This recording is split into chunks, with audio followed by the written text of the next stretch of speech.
First presentation is going to be from Maurice Wilson here talking about CMEs. So there's going to be a lot of these presentations during the whole workshop. They're 25 minutes each, but allow for questions because we want to have a lot of questions. So I'm encouraging people not to have too many slides, 15 minutes maybe of presentation and allow for 10 minutes of questions. You know, a dozen slides, I think is a good number to shoot for. And since it is a UCoMP, You'll find out later. I just wanted to turn on my actual camera here. Thank you. Even though they can see me. I don't want, you won't be charged for this time. It's a public service announcement. You'll get your full 25 minutes, but, since this is a UCoMP workshop, I'm hoping people will highlight if they have used COMP or UCoMP data in their talks. And if they haven't to this point, and a lot of you haven't, but maybe talk about what you hope to do where UCoMP will come into your research. I just want to encourage that. So it's not required. So please go ahead, Maurice. That's actually a great segue for me, using UCoMP in ways that are relevant to my research, specifically studying CMEs. So I gave this talk at the SPD, AAS SPD meeting, but I can here go into a little more detail since you all are already well acquainted with the introductory material and what UCoMP is all about. So I'll be focusing on how I've been using UCoMP data to study CME. I'll zoom through introduction stuff, but I still wanted to keep these slides as a reminder because this will be relevant later on in my talk.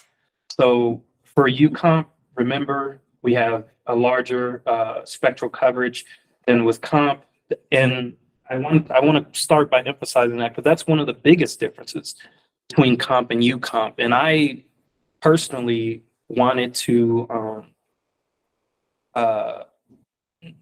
I don't want to say reinvent the wheel, but I didn't want to redo what other people have already done. Plenty of, there are papers with COMP out there and only a few with CMEs, but I wanted to be as unique as possible. Do CMEs and do CMEs with the new spectral coverage that we have. Another point of emphasis is this spatial resolution. That'll be more relevant later when I show you fancy videos. Yeah, is that my computer this slow? I guess it is. Interesting. I won't get into the instrumentation things because you all are already aware of this, and Steve already gave you all that diagram. But here's something that's relevant for you all, which has already been mentioned, but I'll remind you all that as I've said, the difference between a big difference between COMP and UCoMP is the additional spectral coverage, and that's due to the additional pre-filters on the filter wheel. And Ben already mentioned that when Steve went out to Hawaii, this was back in November of last year, I went out as well, and we took out some pre-filters, notably the green chrome line. So we have the Iron 10, 637. I'm only going to name the ones that are most relevant for me right now. 706, Iron 15, 789, Iron 11, and of course the two 1013 lines. Two 1013 lines, just to remind you, very useful density diagnostic when you take the intensity ratios between 1074 and 1079. The fact that we have these different pre-filters that correspond to different spectral lines that correspond to different ionization states of iron, Iron 11, Iron 13, Iron 15, Iron 10, gives us hope that we can deduce some temperature diagnostics from those intensity ratios, as well as just in general, the assumption of ionization equilibrium between the different spectral lines. And that'll be more relevant later on in my talk.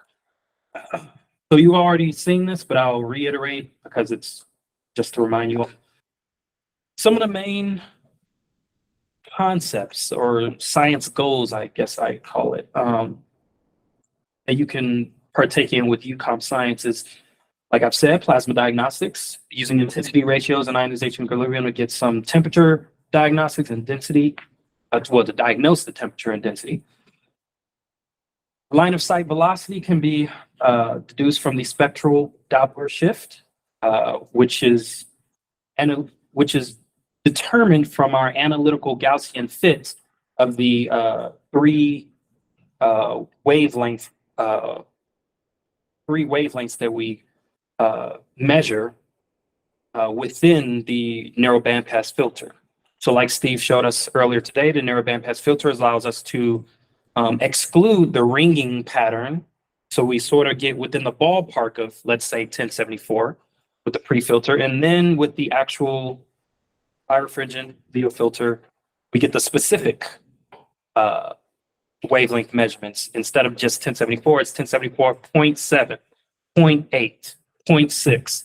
Those are your three wavelengths. And then you get a Gaussian and determine how much of the Doppler shift has occurred from the 1074.7. Plane of sky magnetic field direction is also obviously relevant. You all have seen plenty of data products, notably from Mike Galloy and Ben Berkey. You've already seen how Stokes Q and U looks in those data products. This comes from linear polarization from the resonance scattering off of the coronal emission. Emission from the sun and the surface of the sun, and then scatters off of the corona. Line of sight magnetic field strength is also something that we hope to achieve with longitudinal zooming effect, which comes from the measurement of circular polarization, Stokes V. Plane of sky magnetic field strength is another, of course. Steve mentioned plenty of times how we're going to learn more about that from GAO. Coronal seismology is the concept, and the measurement is basically the phase speed from alphanic waves. Now, this is the reason why I reiterated all these science concepts, because for me personally, I had to decide which one of these science concepts can actually be utilized from the perspective of CMEs in UCoMP data specifically.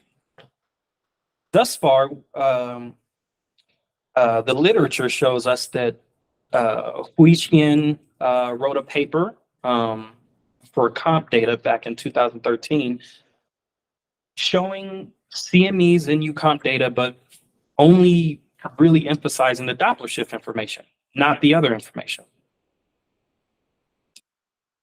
Recently, thanks to, I'm very grateful to have gone to the SVD meeting, because when I gave this talk, someone raised their hand and was like, hey, actually, I published a paper too. It's not just one paper over the past 15 years, it's two papers that have used comp data to study CMEs. So there's a Sheeran et al. 2023 paper but it was similar. It was the same concept that was being used, Doppler shift information. I didn't really know in that paper, I didn't really notice any use of Stokes Q and U with the CME or any use of a density diagnostic. But in fairness to them, I did notice that they didn't get, since they got plenty of 1074 data on their specific CME, but they didn't get 1079. And you need both, obviously, to get that density diagnostic. And they didn't get the 1079 during the time span that the CME was in the field of view of UCoMP. And this leads me to my next question. Are comp and UCoMP data not compatible with CME analyses?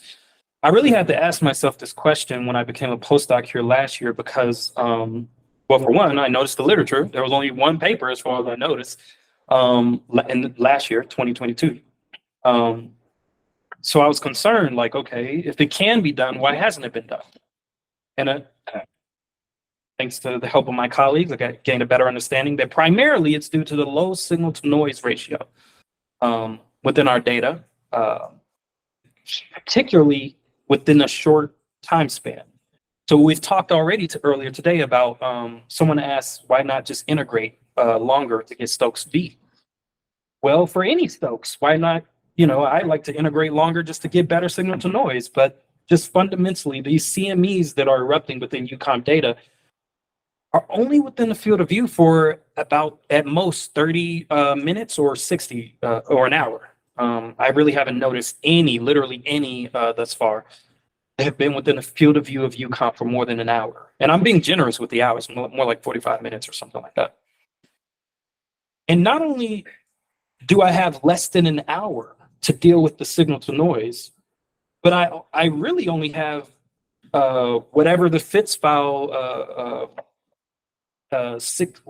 in sum 16, what was that, 2 minutes? And then that per like wavelength, so it's like 6 minutes, seconds, 2 seconds, and then 6 seconds. I have a very, very short amount of time, even less than an hour, because I actually care about the dynamics of the CME. I actually care about how the CME is evolving. So my signal to noise is at minimum. I'm dealing with at minimum to see the quick traveling of the CME, as well as the expansion of the CME. And I'm going to get into line widths and Doppler shifts in a second. But also even the magnetic morphology, just to see if I can get anything from that within a short amount of time and see the evolution. So that's just scientifically, conceptually, just fundamentally the problem that I'm dealing with, but it's a solvable problem. And another solvable problem is just dealing with the observing routines that we use on Mauna Loa observing programs, as it's called. The Alfvén Waves program fills up most of the time. I think this is known as the synoptic program. I think that's the word you've been using, Steve. Synoptic program is the Alfvén Waves. Waves. Yeah, we call the Waves program Waves. That's about an hour and a half. Hour and a half, and then hour and a half, and then with UCoMP data, at least from what I've seen, there's like 5 hours worth of data. Sorry, what? Yeah. So about 5 hours worth of data. You take up an hour and a half, and then you hope a CME happens within the other 3.5 hours. So, and then, well, I'll get into that more in a second. So I'll show you some of my results thus far with a particular CME that launched on March 14th of last year. What you're seeing is K-core data on the right, and I'll put my mouse over it. You can see the CME erupt. Let's see this video go again. Bottom right. There it is. And to the left, you see some data products. I actually created my own level 2 data products. And for the reason why I did that is to make sure that you can kind of see it sort of, it's not a fair representation, but you can kind of see it in the degree of polarization plot. The linear polarization divided by the Stokes I, total linear polarization divided by Stokes I. I'm trying to keep as much of the field of view as possible. It's just noisy data. But even within noisy data, if a CME pops off, as noisy as it might be towards the edge of the field of view, it is still brighter than the noise floor. And I care about tracking the CME as long as possible. I only have 30 minutes with it. I want to spend as much time with it as possible. So let's see how these videos actually look, because once again, I care about the dynamics of both the thermodynamics as well as the magnetic dynamics, I guess I call it. So let me just conceptually allow you all to wrap your heads around this, because you all have seen these, but let me take my time with this. The L over I linear polarization, Stokes Q squared plus Stokes U squared, all square root of that divided by Stokes I. Azimuth, we're getting the plane of sky magnetic field strength, orientation. And then radio azimuth, basically azimuth, but with respect, the angles are with respect to the radial of the center of the sun. And someone asked earlier, is it the center of the sun or the center of the occulter? Yeah. Hopefully those are really close to each other, so it kind of doesn't matter. But, we do our best. Then there's density. This plot is moving. It's actually a movie. and you can sort of see when it jumps. And the bottom right is where the CME was launching, by the way. I have never seen this plot, by the way. I've literally never seen, well, in fairness, I've only seen 2 papers dealing with CMEs of comp or UCoMP. So within those 2 papers, I've yet to see anyone do a density diagnostic on a CME with a coronal map. Obviously, plenty of people take densities of CMEs, but as a coronal map, and by the way, this specific thing you're seeing actually isn't the CME. I'll explain more later why that particular feature isn't. Doppler velocity, so you already understand Doppler velocity in line with, but my point in showing you this is I'm looking at all the pre-filters. Once again, the difference between comp and UCoMP is primarily the additional pre-filters. And I'm trying to study the CME at all wavelengths possible, trying to get the Doppler shift at all wavelengths possible. Because remember, we're dealing with different ions. So maybe different information comes out of it. Who knows? Let's try it anyway. 1079, 1074, iron 13, 789, iron 11, 706, iron 15, 637, iron 10. And with 637, you can just barely see. Can I ask something? Yes. So the color contours are on the same range for a different line. The velocity of 1074 and 1079, they are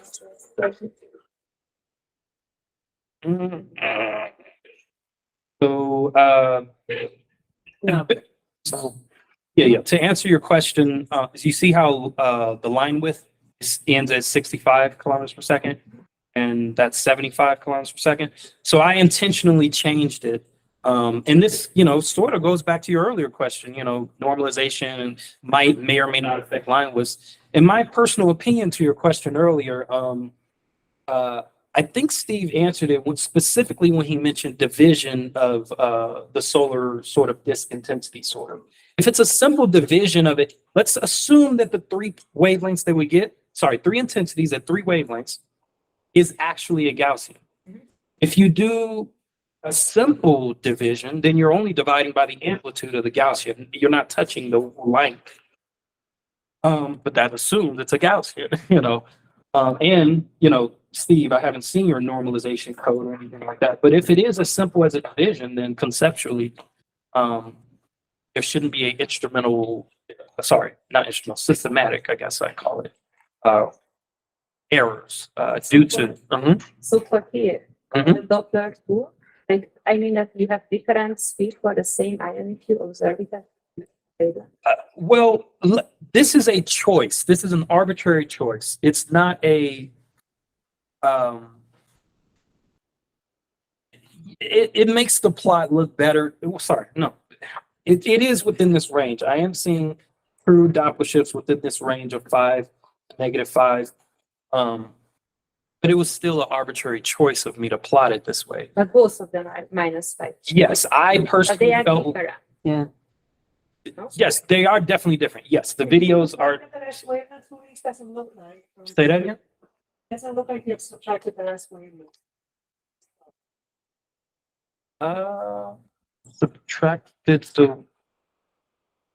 I think there is a difference in absolute areas because less wavelengths. So when it's all blue, and Yeah, it's probably let's- also because of the line shift. Yeah.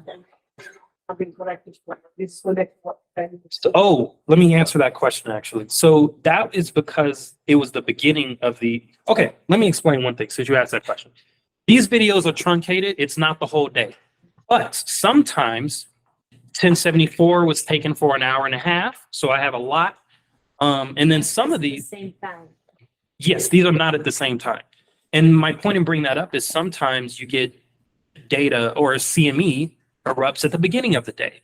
And there's a strange thing where at the beginning of the day, a lot of our data products, a lot of our Doppler shifts look completely blue. And then at the end of the day, actually, I might as well, where is it? Because I already have it up. 1074. And this is the end of my talk anyway, so 274 is Doppler shift. Here we go. Let's see if this one actually shows it. And at the end of the day, there we go. This is the end of the day. This is literally a full day's worth of iron 13, 1074.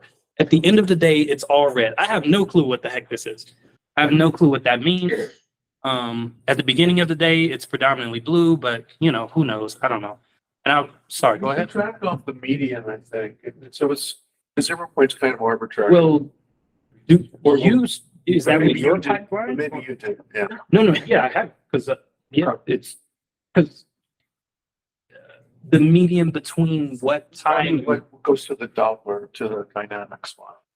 You probably don't use it. no, I mean, that's actually a good point for me to mention. I'm creating my own level 2 data products.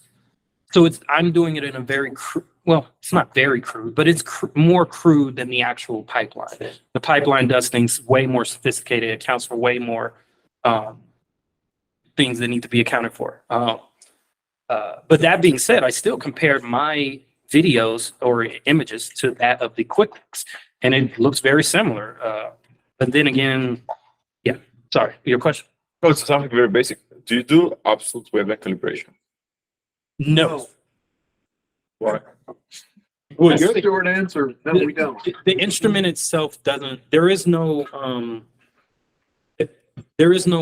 wavelength calibration technique being implemented within the design of the instrument itself. But you could step really finely with the Leo filter, right?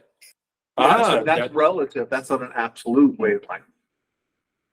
So to answer your question in more detail, because I had trouble understanding this too, and Alan really helped me out with creating these plots, and conceptually I eventually understood it. The narrow bandpass filter gets you within range of 1074. The Leo birefringent filter, you're adjusting it within that narrow bandpass filter until you get something that looks like a Gaussian, but you don't actually know where the centroid of the Gaussian is. You're just getting 3 intensity data points that look like a Gaussian, and then you're saying we're at 1074. This middle point, as long as it's higher than the other two, you're essentially saying, oh, okay, we're at 1074.7. And that's obviously, you know, it's relative. This point is relative to those two bottom points. So yeah, it's sort of go ahead. Okay. I wanted to get deep into these videos, and I've already done that. And then I'll say this sort of to end. What you're noticing with and I was bringing this up, the field of view. With 637, the field of view is very weird. Let me zoom in. It's very, sorry for the image resolution, but it's very tight. And this is, well, whatever. My point is, this is primarily due to the quantum efficiency of the camera. Steve already mentioned this. I think Ben even showed this too. That at bluer wavelengths, this yellow line, you can use it as an example. The instrument and the camera were chosen and designed for the purpose of the infrared 1079, 1074 lines. But as they've added more pre-filters and more lines that are not the priority, unfortunately, the camera also thinks it's not a priority. So the signal to noise drops substantially, and you can see it just based on the field of view of these plots. The field of view is cut off primarily due to low signal to noise. It's difficult to, Juliana said it earlier, it's very difficult to model a Gaussian to noisy data, obviously. So you just throw that pixel out. And that's why the field of view gets more and more skinny as you go bluer and bluer wavelengths. So, but I'm doing the best I can with what I have. And, you know, I have actually noticed eruptions within the small field of view sometimes, but it's, I'll see what science I can do with it. I will end there actually, because I had another example, but to be honest, it's not important. I just wanted to dig deep into the meaning behind these videos and the progress I've made with seeing CMEs within these videos. So, any questions? I have Yes.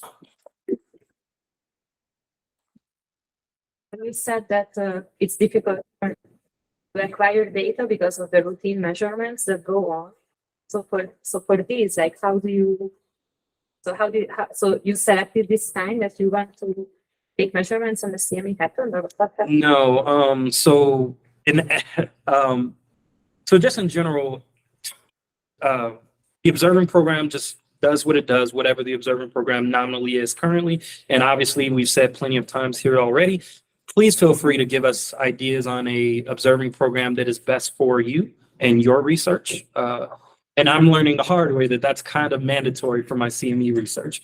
So to answer your question, you can't predict CMEs, and there was definitely no observing program catering to CME analyses. So to be frank with you, I found it very difficult to do a CME analysis. But thanks to Joan, I found some very, very excellent CME examples within the UCoMP data that were captured. But let me elaborate on the science of it. So you mentioned observing program and stuff like that. When I'm going to give Ben an observing program, but it's going to be dependent on the science as well as the object of interest. The object of interest for me personally are CMEs, but the science can be density diagnostic, temperature diagnostic. If it's density diagnostic, I could flip between 1074 and 1079 and just take the intensity ratio and make a pretty video out of it. If it's temperature diagnostic, then I have to flip through iron 13 filter to iron 10 filter to iron 15 filter. And yeah, that's a different observing program. And hopefully then when the CME travels for only 30 minutes, I have to kind of choose, do I want a consistent Doppler shift movie within 1074?